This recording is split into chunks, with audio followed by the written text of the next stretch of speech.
Hello दोस्तों, welcome to all from my classes Dakshiya classes. जैसा कि आज हम पढ़ेंगे सामान्य संभावना वक्र के गुण। इससे पहले वाली हमने वीडियो में डिस्कस किया था नॉर्मल प्रोबेबिलिटी कर्व। अगर आपने वो वीडियो नहीं देखी तो प्लीज़ वो वीडियो को पहले देख लीजिए, फिर उसके बाद ये वीडियो देखिए। ये जैसा कि मैंने उस वीडियो में डिस्कस किया था आपसे कि मोस्ट इंपॉर्टेंट क्वेश्चन है, ये 100% एग्जाम में आता ही आता है। अगर आप पिछले साल के क्वेश्चन पेपर उठा के देखेंगे तो हर पेपर में आपको एक क्वेश्चन जरूर मिलेगा, या एज ए लॉन्ग क्वेश्चन या एज ए शॉर्ट क्वेश्चन या वेरी शॉर्ट क्वेश्चन में भी आ सकता है। तो ये इस वीडियो को बिल्कुल भी स्किप मत करिएगा, पूरा देखिएगा।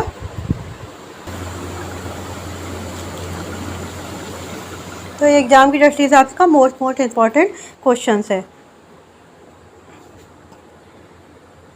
Normal probability curve is the symmetrical at the central and the extreme. सामान्य संभावना वृत्त केंद्रीय और चरम पर सम्मिलित होता है, मतलब दोनों तरफ सिमेट्रिकल्स होता है। अब आप देख सकते हैं, आपके सामने डायग्राम है, ग्राफ है, तो आप देख सकते हैं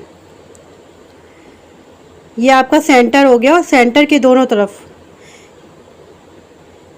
ये आपका सेंटर हो गया और दोनों तरफ सेम है, जितना लेफ्ट पे है उतना राइट पे है। तो दोनों तरफ आपका सेंटर के दोनों तरफ बिल्कुल सिमेट्रिक है, यानी कि सेम है। नेक्स्ट है आपका ये बेल शेप में होता है, ये घंटे के आकार की होता है। आपके सामने ये बना हुआ डायग्राम, ये देखिए घंटे के आकार का होता है। इसकी जो शेप है वो घंटे के आकार की है, देखिए बेल शेप में है। जो मंदिर में वाला घंटा होता है उसी आकृति का होता है ये। आगे चलते हैं नेक्स्ट थर्ड लाइन पे, थर्ड पॉइंट पर। थर्ड पॉइंट है the line of normal probability.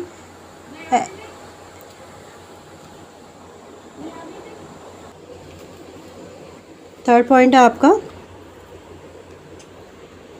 The line of normal probability curve do not touch axis on both end nor the they are parallel to axis.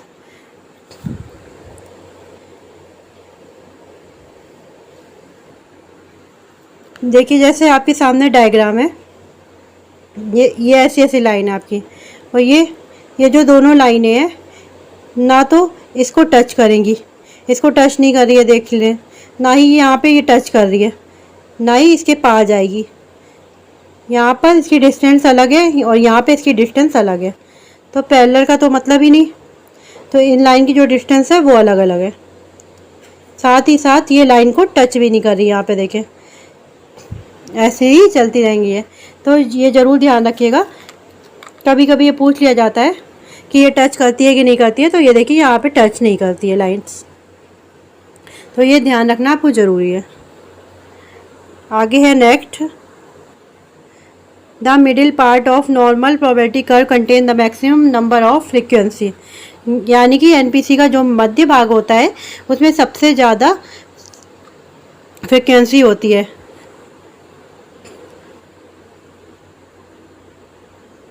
मतलब सबसे ज़्यादा frequency कहाँ पे है, ये है सेंटर में। जैसे जैसे नीचे नीचे आएंगे तो फ्रीक्वेंसी कम होती जाएगी। सबसे ज़्यादा फ्रीक्वेंसी कहाँ है, इस साइड में, और जैसे जैसे इधर आएंगे वैसे वैसे फ्रीक्वेंसी कम होती जाती है। आगे बढ़ते हैं, फिफ्थ पॉइंट अपना the value of central tendency mean medium mode are equal in NPC are the situated on central point. जो एनपीसी होता है उसके कैरेक्टरिस्टिक्स हैं, वो एनपीसी में जितने भी मीन मीडियन मोड होते हैं, जिनको माध्य माध्यिका बहुलक बोलते हैं, इन तीनों का जो वैल्यू होती है, तीनों की वैल्यू सेंटर पे होती है। यानी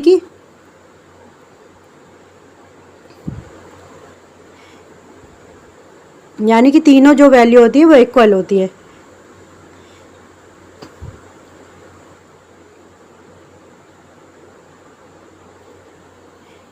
यानी कि जो ये आपका डाटा, ये कर्व बना हुआ है आपका एनपीसी जो होता है, उसमें कंडीशंस मानी जाती है। उसका गुण है, कैरेक्टरिस्टिक्स है कि एनपीसी में जितनी भी केंद्र पे होती है मीन मीडियन मोड, जिसको हिंदी में माध्य माध्यिका बहुलक बोलते हैं, तो इन तीनों की वैल्यू जो होती है वो इक्वल होती है और तीनों की वैल्यू सेंटर पे होती है। मतलब तीनों की वैल्यू सेंटर पे होती है, वो सेम होगी और वो यहाँ पे जो वैल्यू होगी वो सेम होगी। ग्राफ और डाटा जब आपको मिलेगा तो आपको वैल्यू भी मिल जाएगी। तो यहाँ पर सिर्फ आपको कैरेक्टरिस्टिक्स पे ध्यान रखना है। 6 पॉइंट है हमारा, 6 पॉइंट है हमारा। एनपीसी नाइदर वेरी फ्लैट और नॉर वेरी पॉइंटेड, यानी कि जो एनपीसी है ना तो बहुत ज़्यादा समतल होता है ना ही बहुत नुकीला होता है। समतल नुकीले का मतलब ना ही जो आपका जो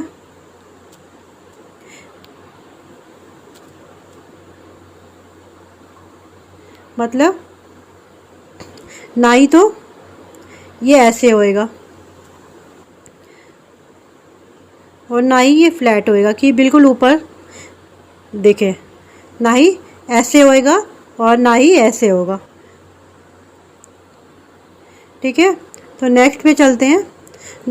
the area between NPC and base line मतलब excess is called the area of NPC. मतलब क्या हुआ कि आधार जो हमारा है और एनपीसी की जो लाइन है उनके बीच का जो क्षेत्र है उसको हम नॉर्मल प्रोबेबिलिटी कर्व का ही एरिया कहते हैं, एरिया ऑफ एनपीसी कहते हैं। आपके सामने डायग्राम है, आपके सामने ये डायग्राम है।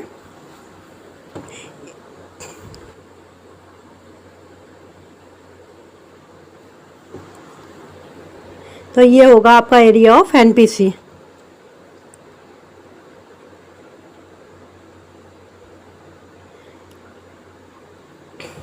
मतलब ये जो बीच का क्षेत्र है उसे कहते हैं नॉर्मल एरिया, एनपीसी कहते हैं। आपके सामने ये डायग्राम है, इसमें जो ये तो हो गया एनपीसी और ये हो गया बेस लाइन और इनके बीच का जो एरिया है ये जो बीच का एरिया है तो वो हो गया आपका area of NPC. Next point पे चलते हैं।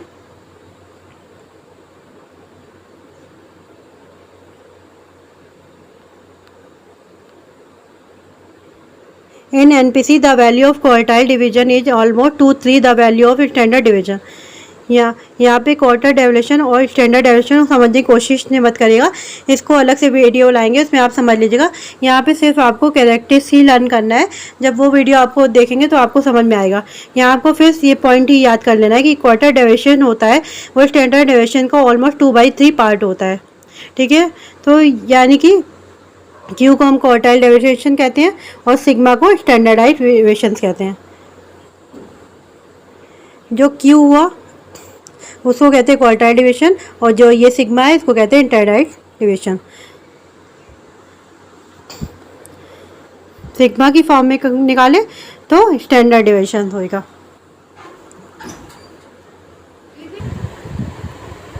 चलिए अब हम नेक्स्ट देखते हैं एनपीसी के उपयोग। Use of NPC to find out the number of students obtaining score more or less than average score M of group।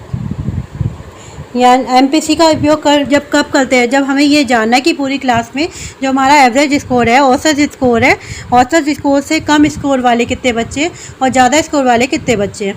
जब हम इसी तरीके से डिस्ट्रीब्यूशन करना होता है तो हम एनपीसी का उपयोग करते हैं। नेक्स्ट है to find out the number of,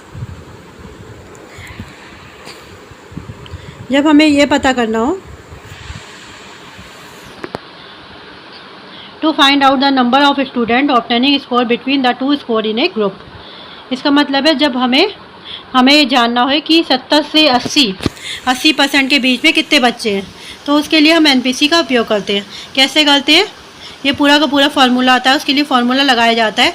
एक थ्योरेटिकल क्वेश्चन होता है तो उसकी यहाँ पे ज़रूरत नहीं है, सिर्फ थ्योरी की आपके यहाँ ज़रूरत है। ना ही एग्ज़ाम में पूछा जाता है ना ही कराया जाता है, सिर्फ एग्ज़ाम में लॉन्ग क्वेश्चन में यही आता है कि एनपीसी से आप क्या समझते हैं, इसके गुण, इसके उपयोगिता के बारे में बताइए। तो जो नोट्स हैं वही बताएंगे आपको।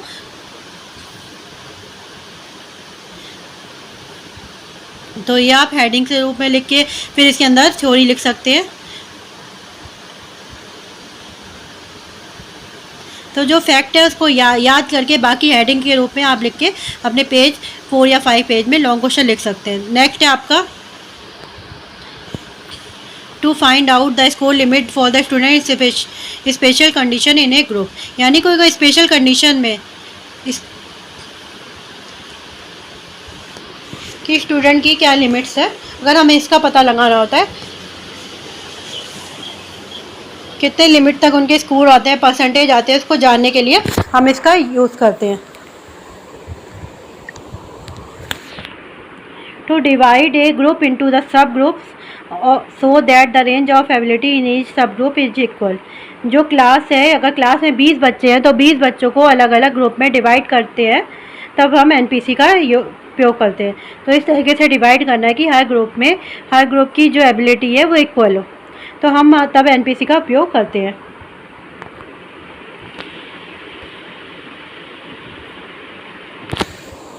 लास्ट में हमारा छोटा सा टॉपिक है वक्रता।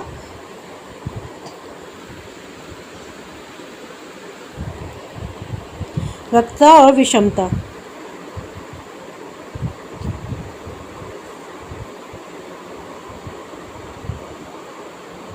तो वेरी शॉर्ट में भी इससे आपको क्वेश्चन आ सकता है कि क्वालिटेटिव और स्क्यूनेस से आप क्या समझते हैं, ये भी क्वेश्चन आ सकता है। तो 2 लाइन में आपका ये क्वेश्चन कंप्लीट हो जाता है। तो अगर हम बात करें क्वालिटेटिव यानी वक्रता की, फ्लैटनेस और pointedness of a curve is called qualitative. यानी कि कोई कर्व है एनपीसी, वो कितना फ्लैट है या कितना पॉइंटेड है, कितना नुकीला है, इस चीज़ को ही हम वक्रता कहते हैं। वक्र कम नुकीला है, ज़्यादा नुकीला है या नॉर्मल है, इसकी जो कितना नुकीला है, कितना चौड़ेपन में है, कितना फ्लैटनेस है, कितना पॉइंटनेस है, इसको हम कहते हैं एनपीसी की वक्रता। आपके सामने डायग्राम है,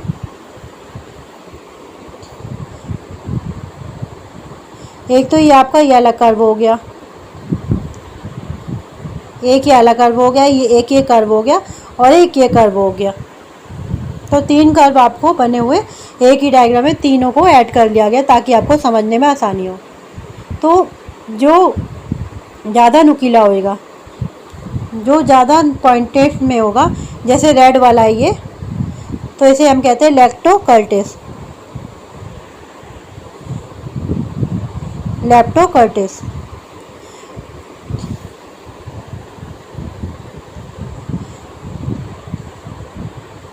और दूसरा वाला ये हो गया हमारा ये वाला, इसको कहते हैं मैस्कोटिस नॉर्मल्स।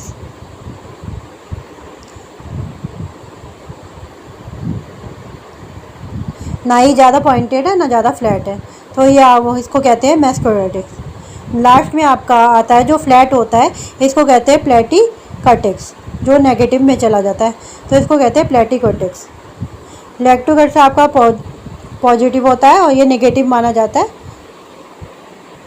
मैस्कुलेटिव होता है नेगेटिव में आता है, प्लेटिकटिव नॉर्मल 0 में माना जाता है।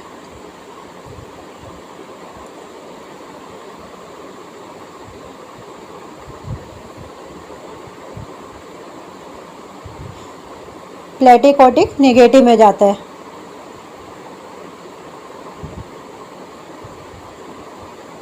जो लैक्टिकटिव होता है वो आपका पॉजिटिव माना जाता है, और जो मैस्कुलेटिव होता है वो 0 में आता है, नॉर्मल माना जाता है, और जो प्लेटिकोटिव होता है वो नेगेटिव माना जाता है।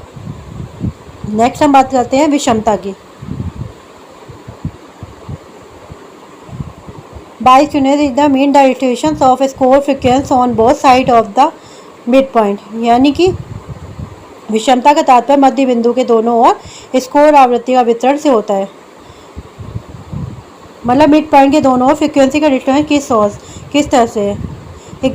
मैंने आपको बताया था कि एग्जैक्टली दोनों तरफ इक्वल होना ज़रूरी नहीं है, हो सकता है थोड़ा ज़्यादा हो एक तरफ और थोड़ा लगभग बराबर हो सकता है। तो इस तरह से डिस्ट्रीब्यूशन कैसा है, लेफ़्ट साइड कैसा है, राइट साइड कैसा है, तो उसको हम कहते हैं एनपीसी का स्क्यूनेस यानी कि विषमता। आपके सामने सेम डायग्राम है, इसके सामने भी 3 कर्व देखने को मिला, एक ब्लू वाला, एक ग्रीन वाला, ये आपका ब्लू वाला, एक ग्रीन वाला, एक रेड वाला। कौन कौन से नाम होते हैं इनको भी देख लेते हैं। सबसे पहले आपका आता है ये वाला, इसको हम कहते हैं पॉजिटिव स्क्यूनेस। लेफ़्ट स्क्यूनेस भी इसको कह देते हैं, क्योंकि इसमें क्या होता है, इसमें जो डिस्ट्रीब्यूशन होता है लेफ़्ट की तरफ ज़्यादा होता है और राइट की तरफ कम होता है।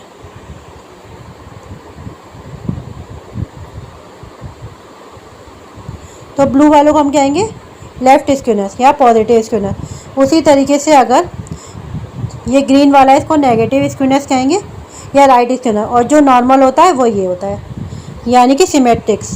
दोनों तरफ ही ये बिल्कुल ही इक्वल है, ये दोनों तरफ एग्जैक्टली इक्वल है, तो ये आपके दोनों सिमेट्रिकल नहीं होंगे। अगर आप सेंटर से लाइन खींचेंगे तो एक तरफ ज़्यादा पार्ट आएगा, एक तरफ कम पार्ट है, तो बिल्कुल इक्वल नहीं होंगे, सिमेट्रिकल नहीं होंगे।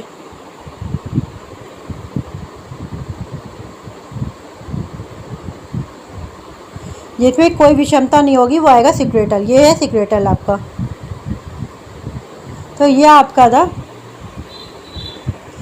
आपका था स्क्यूनेस के बारे में, स्क्यूनर ऑक्लूटेशन, वक्रता और विषमता। तो वेरी शॉर्ट में भी ये पूछ लिया जाता है, इसलिए हमने आपको डिस्कस कर दिया ये, तो आप इसको एक बार पढ़ लीजिएगा। तो ये आपका एनपीसी का टॉपिक बिल्कुल कंप्लीट हो गया। ये 2 वीडियो में हमने एनपीसी के टॉपिक को क्लियर कर दिया। आपको ये वीडियो पसंद आए तो प्लीज़ लाइक शेयर सब्सक्राइब जरूर करिएगा।